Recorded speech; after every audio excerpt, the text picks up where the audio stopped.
همه روضه های کربلا روضه های ابوالفضله. یه راه روضه خوندن بهت نشون بدم، بری کنار ضریح ابوالفضل العباس، باور کن روضه بخونی صدای ناله عباس آسمان رو برداره. اینقدر این مناجاتو کردن نتیجه گرفتن.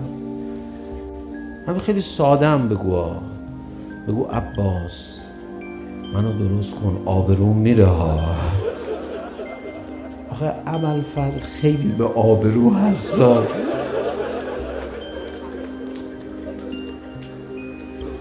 خیلی حساسه به آبرو،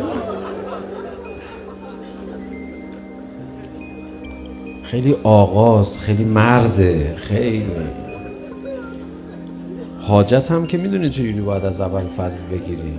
میگه رفته بودم کنار ضریح، دیدم عراقیه سر بچه‌شو چسبونده به ضریح، یک حرفایی میزنه با ضریح و بعد سر بچه‌شو برمی‌داره بهش چیزی میگه، بعد دوباره سر بچه رو میذاره یه حرفایی میزنه. گفتم این چی میگه؟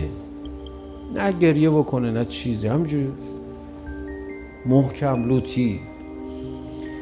گفتم این چی میگه؟ یه نفر رو آوردم گفتم این چی میگه؟ گفت بذار گوش بدم.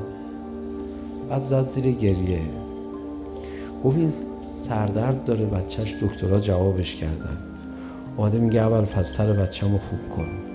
بعد بچهش میگه خوب شد، میگه نه، میگه صبر کن الان خوب میکنه. ابوالفضل سرشو خوب کن میخوام برم کار دارم.